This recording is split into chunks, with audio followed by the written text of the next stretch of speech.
Grade third में अपन level second के according जब प्रिपरेशन करते हैं, आपका सिलेबस लेवल फर्स्ट से थोड़ा सा डिफरेंट है। पहला काम ये करेंगे, हो सकता है कि आपने कर लिया होगा, नहीं किया तो आप जरूर कीजिएगा, पूरे सिलेबस का पाठ्यक्रम विभाजन कीजिएगा। मैं आपकी जगह होता तो क्या करता वही बता रहा हूं। पाठ्यक्रम विभाजन मैं सबसे पहले करता। पूरे पाठ्यक्रम को अपने अकॉर्डिंग विभाजित कीजिए, चाहे वो 4 रूप में पाठ्यक्रम विभाजन हो सकता है। ठीक है, जैसे आपके पहला 80 नंबर का पार्ट है। कितने नंबर का पार्ट है? 80 नंबर का जो पार्ट है उसके अंतर्गत क्या आएगा? राजस्थान भूगोल आ रहा है, राजस्थान भूगोल, राजस्थान ज्योग्राफी है, इतिहास कला संस्कृति है, कला संस्कृति है, मतलब एक चार्ट बना लीजिए आप, और भाषा है, भाषा और साहित्य। ये पार्ट है पहले। लेवल फर्स्ट में भी सबसे इंपॉर्टेंट है, आपकी भी सबसे इंपॉर्टेंट है। लेवल सेकंड जो है उसको मैं मेरे अकॉर्डिंग डिवाइड कर रहा हूं, सिलेबस में अलग है, मेरे अकॉर्डिंग 35 मार्क्स के अकॉर्डिंग मैं डिवाइड कर रहा हूं। और इस पार्ट में आप जो डिवाइड करोगे उसमें क्या जोड़ोगे? राजस्थान सामान्य ज्ञान, जिसमें प्रतीक चिन्ह, उद्योग, फ्लैगशिप योजनाएं, ठीक है ना, राजस्थान सामान्य मतलब जीके सामान्य ज्ञान, राजनीतिक प्रशासनिक व्यवस्था, ये ठीक है एक तो। और एक पार्ट इसमें जोड़ लेना करंट को। 35 नंबर का पार्ट, ये वैसे 50 का है, बट यहां मैं 35 नंबर का डिवाइड कर रहा हूं। फिर देखना 30 नंबर पे आप जो पार्ट करोगे उसको आप बनाओगे साइकोलॉजी, परिदृश्य, क्योंकि जुड़े हुए पार्ट हैं, और आईसीटी।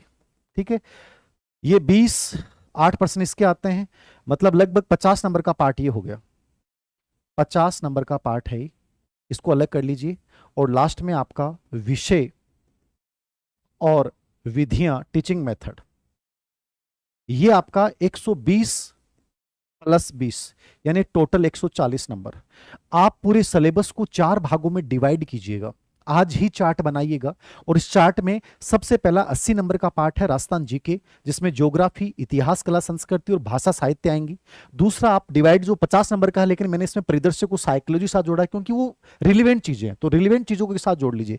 ये 35 नंबर का पार्ट है लगभग। सामान्य ज्ञान, इसमें आपके राजस्थान के प्रतीक चिन्ह, राजस्थान की फ्लैगशिप योजनाएं, जन कल्याणकारी योजनाएं, धार्मिक केंद्र, प्रमुख व्यक्तित्व, खेल संबंधी और जन कल्याणकारी योजनाएं हैं। ठीक है, और ये है उद्योग वाला, मतलब कुछ ज्योग्राफी के टॉपिक हैं, एक राजनीतिक और प्रशासनिक व्यवस्था। लेकिन राजनीतिक प्रशासनिक व्यवस्था बहुत डिटेल से नहीं पढ़नी है। कोई कहेगा पॉलिटी बहुत ज्यादा आएगी, नहीं, 2 या 3 प्रश्न यहां से पूछे गए थे, तो 2-3 प्रश्नों के लिए आप 50 पेज पढ़ने की कोशिश मत कीजिएगा, आप PYQ बेसिस को पढ़ लीजिएगा। मतलब प्रोसेस पे ध्यान देना, वो टॉपिक जहां से आपकी जिंदगी बदल रही है, वो टॉपिक जो आपके रिजल्ट को बढ़ाने में योगदान दे रहे हैं, उन टॉपिक को शानदार तरीके से तैयार करो, और जिनका बहुत कम वेटेज है उनको हल्के तरीके से तैयार करो।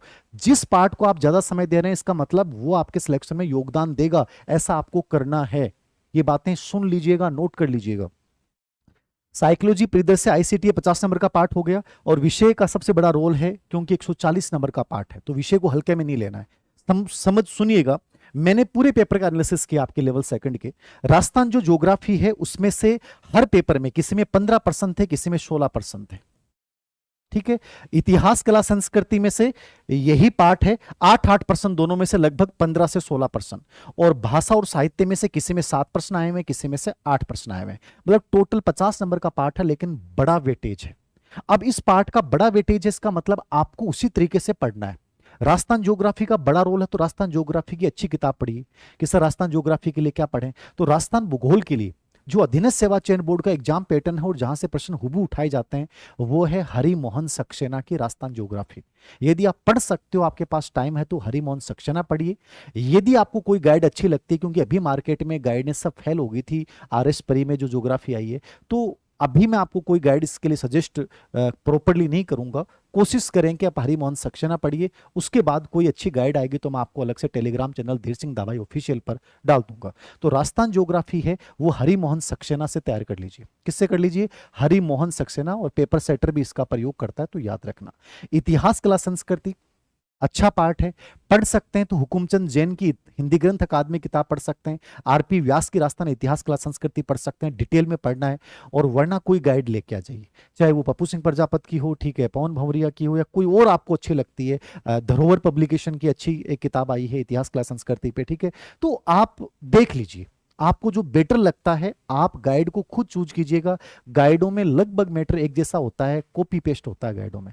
बेटर है कि अच्छी किताब पढ़ सकें, वरना नोट्स बना लीजिए, आपने पहले जहां पढ़ा है वहां से पढ़ लीजिएगा। लेकिन कोशिश कीजिएगा कि राजस्थान ज्योग्राफी पढ़ी तो उसके PYQ निकालिए। जैसे हमारी एक ऑब्जेक्टिव किताब आई थी, ऐसे हमने इतिहास के ऊपर एक ऑब्जेक्टिव किताब निकाली है पतली सी, जो लेटेस्ट पेपर है दिनस सेवा चयन बोर्ड के, तो उनको अच्छे से निकालिए, ठीक है।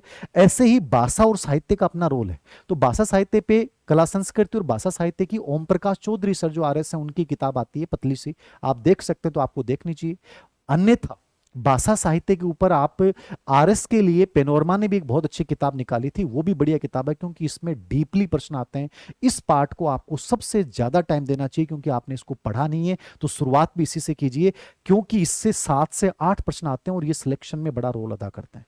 तो ये एक मैटर, आप इसका 50-80 नंबर का पार्ट है, इसको सबसे पहले बढ़िया तरीके से तैयार कर लो। ये हो गया, पहला पार्ट बता दिया मैंने। राजस्थान ज्योग्राफी हरिमोहन सक्सेना। इतिहास कला संस्कृति के लिए कोई गाइड ले सकते हैं या हुकुमचंद जैन वाली किताब ले सकते हैं समझ बनाने के लिए, ठीक है। और भाषा साहित्य कला संस्कृति के लिए आप ओम प्रकाश चौधरी सर वाली किताब ले सकते हैं। तो ये आप देख लीजिए, या इससे भी बेटर कोई किताब आपको मिलती है तो आप वो फॉलो कीजिए। ये किताब तो वो है जो मैंने देखी है, जो मेरी नज़र में है। हो सकता है मेरी नज़र में कोई ऐसी किताब हो जो इससे भी बेस्ट हो, तो आप अपने अकॉर्डिंग आपको खुद को समझ बन जाएगी कि ये किताब बहुत बढ़िया है, इसको मुझे फॉलो करना चाहिए। बस PYQ जरूर निकालना, वो कोई भी निकालो, चाहे उन्हीं की PYQ ले लो, इतिहास कला संस्कृति के किसी और की ले लो, जो आपको बेटर लगती है वो लीजिए। 35 मार्क्स का जो राजस्थान सामान्य ज्ञान है, सबसे इजी पार्ट है, इसमें बहुत ज्यादा टॉपिक नहीं है, अनावश्यक मोटी गाइड मत पढ़ना। इसमें प्रतीक चिन्ह मुश्किल से 1.5 पेज का मैटर है। फ्लेक्सिब योजनाएं, जन कल्याणकारी योजनाएं, करंट को ढंग से पढ़ लिया तो ये अपने आप ऑटोमेटिकली तैयार हो गया। और ये पार्ट सबसे अच्छे से सुजस से तैयार करना है, या कोई योजनाओं की अच्छी किताब है उससे तैयार करना। औद्योगिक के अंदर आपकी ज्योग्राफी के साथ ही हो गया, धार्मिक के अंदर आपका कला संस्कृति के साथ तैयार हो गया, ठीक है। खेल पर्सन व्यक्तित्व वाला भी आपका करंट के साथ तैयार हो जाएगा, क्योंकि करंट से रिलेवेंट है। राजनीतिक और प्रशासनिक व्यवस्था पे 2 से 3 प्रश्न आए, लेकिन उसके लिए बहुत डिटेल्ड मैटर मत पढ़ना। आप चाहो तो आपके पास जो पहले से कंटेंट है वो पढ़ सकते हैं, वरना कोई अपडेट इसकी अच्छी कोई किताब आएगी तो मैं सजेस्ट कर दूंगा। अभी जो मार्केट में आई वो कंप्लीट अपडेट नहीं है, क्योंकि फ्लेक्सिब योजनाएं, जन कल्याणकारी योजनाएं ये बाद की आएंगी। अभी आप इसकी कोई किताब खरीदते हैं तो कोई सार नहीं है, क्योंकि खेल, व्यक्तित्व, उद्योग, ये जो पूरा पार्ट है वो करंट से रिलेवेंट होके आएगा। तो इसकी अभी मत खरीदना, आपके पास जो कंटेंट है मैन वो पढ़ते रहें, इसके बाद को आप इसमें तैयार कर लीजिए। कोई अच्छी अपडेट 2-3 महीने बाद जो किताब कोई अच्छी आएगी उसको आप लीजिएगा, क्योंकि ये चेंज होगा। करंट है, करंट को आप हल्का हल्का क्रोनोलॉजी से स्टार्ट कर दीजिए। करंट का स्वरूप पूरा बदल रहा है, करंट के प्रश्न बहुत जोरदार तरीके से आ रहे हैं। कोई भी करंट पढ़ रहे हो उसकी पूरी डिटेल्ड आपके पास होनी चाहिए। पुरस्कार पढ़ रहे हो, पुरस्कार का पूरा ब्यौरा होना चाहिए। योजना पढ़ रहे हो, योजना का पूरा ब्यौरा होना चाहिए। और स्पेशली स्पोर्ट्स के प्रश्न बहुत अच्छे लेवल के आ रहे हैं अदर एक्टिविटीज पे, तो थोड़ा सा इसको उसके बदलते हुए स्वरूप से तैयार कीजिएगा। मंथली मैगजीन जरूर पढ़िए, ताकि कॉन्फिडेंस बना रहे कि मैं करंट पढ़ रहा हूँ। और लास्ट में फिर कोई भी मूमल का वार्षिकांक या कोई भी गाइड आती है उसको देख लीजिएगा। ये ठीक है, ये इस पार्ट के लिए हो गया। ये दोनों पार्ट बाद में पढ़ने वाले हैं, इसकी अभी कोई किताब मत खरीदना, इनको साथ साथ कोई करंट से पढ़ लो, अभी वैसे गाइड मत खरीदना। फिर तीसरा पार्ट है साइकोलॉजी, शैक्षिक परिदृश्य और ICT। साइकोलॉजी में अवनी की किताब लेटेस्ट कल से मार्केट में उपलब्ध हो जाएगी, चाहे तो आप वो ले सकते हो, बदलते हुए पैटर्न के अकॉर्डिंग निकाली है।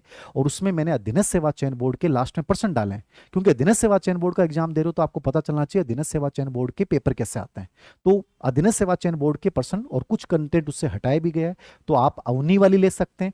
आपको लगता है कि अवनी की किताब से बढ़िया कोई किताब है तो आप वो ले सकते हैं, आपका खुद का निर्णय होना चाहिए। ये नहीं है कि धीर सिंह दवाई सर कह रहे हैं मेरी ले लो, नहीं, मेरी वाली से भी कोई बढ़िया लगती है तो वो पढ़िए। बस ये तय है कि प्रश्न बाहर नहीं आता है अपने से, अपनी किताब का रिजल्ट सबसे बेस्ट रहता है, लेकिन फिर भी आपका मन मांगे वो किताब चुनना, मेरी वजह से उस किताब को मत लेना आप, ठीक है।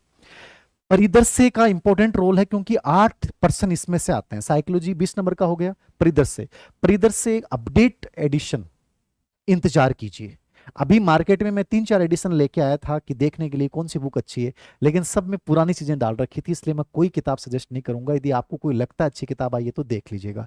परिदृश्य को हम भी यानी मैं भी तैयार कर रहा हूं, लेकिन उसमें टाइम लगेगा 8 से 10 दिन और, क्योंकि कंप्लीटली नवाचार, कंप्लीटली योजनाएं, इन सबको नया रूप दे रहे हैं, प्लस RT 2009 को थोड़ा सा डिटेल्ड बना रहे हैं, क्योंकि इसका बड़ा रोल है। तो अवनी वाली जो आएगी वो 10 दिन बाद में आएगी, उससे बढ़िया यदि कोई किताब पहले आपको आ जाती है और उसके बाद भी आती है तो आप देख लीजिएगा। नवाचार के 8 प्रश्न आएंगे, तो अभी इंतजार कीजिए, मार्केट में कोई अभी किताब अच्छी नहीं है। अपडेट आएगी। आईसीटी पिछली बार 9th और 10th की किताबों से पूछा गया था, प्रैक्टिकल पूछा गया था। आपको कंप्यूटर समझ में आता है तो बढ़िया बात है, खुद पढ़ लीजिए, वरना कोई पर्टिकुलर छोटा मोटा कोर्स ले लो, ठीक है। यद्यपि हमने भी जारी किया, बट उससे भी कोई बढ़िया आपको मिलता है तो आप ले सकते हैं, बट इसको देख लीजिएगा क्योंकि 5% है। 5% के लिए बहुत ज्यादा कंटेंट भी नहीं पढ़ सकते, लेकिन छोड़ भी नहीं सकते, क्योंकि थर्ड ग्रेड एक ऐसी एग्जाम है जहां जो ऑलराउंडर प्रतिभा दिखाएगा वो बनेगा। यहाँ एक पक्ष ही नहीं चल सकता कि आपका विषय अच्छा से नहीं, आपका साइकोलॉजी भी अच्छा, परिदृश्य भी अच्छा, आपका करंट भी अच्छा, आपका जीके भी अच्छा, आपका सब्जेक्ट भी अच्छा, आपका मेथड भी अच्छा। जो ऑलराउंडर प्रदर्शन करेगा वो ग्रेड 3 में टीचर बनेगा। तो थोड़ा सा ये देखना है। तो ये आईसीटी वाला आप वो 9th-10th वाली किताबों से पिछली बार हुबहू पूछा गया, वो किताब पढ़ सकते हो तो पढ़ लेना, वरना कोई पतली बुकलेट आएगी तो मैं सजेस्ट कर दूंगा। अब बात करते हैं अपन विषय और शिक्षण विधियों की। देखो, विषय और शिक्षण विधियों का बड़ा रोल है लेवल सेकंड में। आपके सबके अलग अलग विषय हैं, वो तो कॉमन पार्ट है जो आपको तैयार सबको करना है। अब मान लीजिए आप हिंदी के हैं तो हिंदी के लिए क्या बेस्ट पढ़ें। अभी देखो मार्केट में वैसे गाइडें तो आई नहीं है, सबसे बेस्ट तो है कि रीट का जो ग्रेड 3 का पैटर्न है वो पूरा राजस्थान बोर्ड की बुक्स पे आधारित है। तो आप राजस्थान बोर्ड की जो आरबीसी बोर्ड की किताबें हैं जो एनसीईआरटी फिलहाल चल रही है, इसको सबसे अधिक फॉलो करना आप, ये मेरी पर्सनल राय है। फिर भी कोई गाइड आपको अच्छी लगती है, कोचिंग कर रहे हैं तो कोचिंग के नोट्स को ही पढ़ना, बाकी मत पढ़ना, बस पीवाई क्यों निकाल लेना। अच्छी कोचिंग है, अच्छा कंटेंट पढ़ाया जा रहा है, वरना मत टेंशन लेना। जहां आपको संतुष्टि होनी चाहिए कि बेस्ट है तो फिर उसके बाद बदलना मत। हिंदी विषय के लिए आप राजस्थान बोर्ड वाली जो किताब है या कोई भी व्याकरण राघव प्रकाश की पढ़ सकते हैं। एक जो हमारे मित्र हैं मैया सर, उनकी भी बहुत अच्छी किताब आती है इनके ऊपर, वो आप देख सकते हैं। व्याकरण वगैरह साहित्य वगैरह अच्छा मैटर डाला है, तो मैया सर वाली किताब देख सकते हैं इसके ऊपर। हिंदी मेथड के ऊपर अवनी की हमने निकाली थी, रीट में भी उससे सभी प्रश्न आए, तो अवनी की जो हिंदी मेथड की किताब है वो देख सकते हैं, या इससे बेटर कोई मिलती है तो वो देख लीजिएगा। मेथड बहुत आसान आता है थर्ड ग्रेड में, और 5 ही टॉपिक हैं, विधियां, चुनौतियां, निदानात्मक, उपचारात्मक शिक्षण और मूल्यांकन। बस पीवाई को जरूर पढ़ने, तो इसमें दोनों चीजें डाल रखिए। दूसरा आता है इंग्लिश आपका, तो इंग्लिश के लिए क्या पढ़ें। तो इंग्लिश की पिछली बार जो बच्चों को मैंने सजेस्ट किया था और बच्चों ने अच्छा पाया था, देखो बीके रस्तोगी तो बेस्ट है। बीके रस्तोगी की जो किताब आती है वो सबसे बेस्ट है, इनकी टीचिंग मेथड की भी आती है और वैसे भी अच्छी आती है, तो यदि ये मिल जाती है तो ये पढ़ लीजिए। अन्यथा आप कोचिंग कर रहे हैं, उस कोचिंग के नोट्स आप पढ़ सकते हैं। जो कहीं भी ऑनलाइन कोर्स ले रखा है तो ऑनलाइन पढ़ लीजिए, बट बीके रस्तोगी इसकी अच्छी किताब है, टीचिंग मेथड भी इनका अच्छा आता है, तो वो इंग्लिश की देख सकते हो आप। बात करते हैं अपन इंग्लिश के बाद एसएसटी की। एसएसटी में क्या पढ़िए, देखिए पिछली बार जो एसएसटी का पैटर्न था वो राजस्थान बोर्ड की बुक्स के आधार पे पेपर आया था। तो राजस्थान बोर्ड की बुक्स जो हैं स्पेशली 6 से लेके 10 तक की तो पढ़नी है, जो टॉपिक सिलेबस में, वो पूरे नहीं पढ़ने, 6 से 10 तक के जो टॉपिक सिलेबस में वो पढ़िए। और 11वीं 12वीं की कुछ किताबें हैं उनमें भी कुछ टॉपिक यहां से मिल जाएंगे। यदि आप ये मेहनत कर सकते हो तो इससे बढ़िया कुछ नहीं है। फिर भी इसकी कोई गाइड अभी मार्केट में आई नहीं है, आएगी तो मैं आपको बता दूंगा कि ये गाइड में अच्छी मेहनत की गई, आप देख लेना। बाकी मेरे अकॉर्डिंग फिलहाल आपके पास 6 से 10 तक की किताबों को शुरू कर दीजिए और वहां से टॉपिक उठाइए और उसके नोट्स बना लीजिए अपनी भाषा में सरल रूप से, अनावश्यक कंटेंट एकत्रित मत कीजिएगा।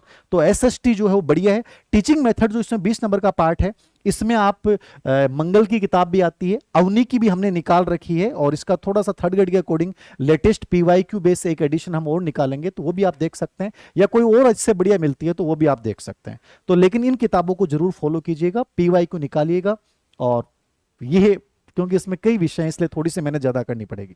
उसके बाद बात करता हूं मैं विज्ञान और गणित के, साइंस और मैथ की, ठीक है।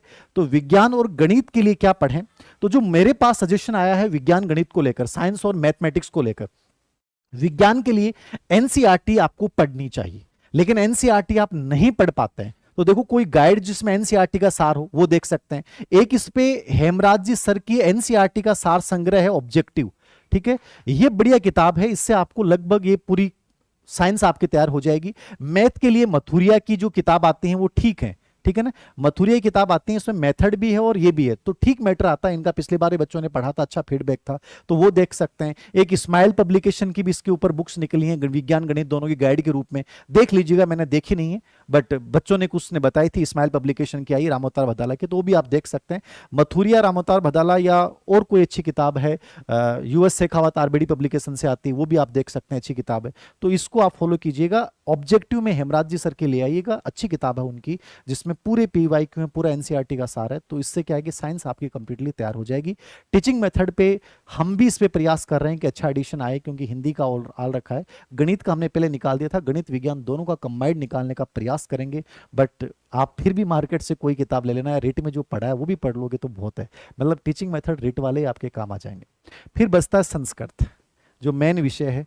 संस्कृत के अंतर्गत भाई मुझे ज़्यादा नॉलेज नहीं है, लेकिन जो पिछली बार बच्चे सिलेक्ट हुए उनसे मैंने चर्चा की, तो इसमें 2-3 राजस्थान में हैं जो काम कर रहे हैं। लोकेश जी शास्त्री, उनकी अच्छी किताब आती है, वो देख सकते हैं। राम कुमार जाट की आती है, किरण चौधरी मैडम की आती है। तो इनमें से आपको जिसकी भाषा सबसे अच्छी लगे, उनके टीचिंग मेथड भी आते हैं, तो वो इन तीनों में से किसी की भी चुन लीजिएगा। एक मनोज मिश्रा जी की आती है, तो आप इनमें से किसी की भी चुन लीजिएगा जो आपको बेटर लगे, क्योंकि आप खुद देखोगे इन चारों किताबों को कंपेयर करोगे तो आपको समझ में आएगी। भाई उर्दू का मुझे कोई नॉलेज नहीं है, पंजाबी का कोई नॉलेज नहीं है, इस पे मुझे कोई अच्छी किताब मिलेगी तो मैं आपको टेलीग्राम चैनल धीर सिंह धावाई ऑफिशियल है, वहाँ पे शेयर कर दूंगा।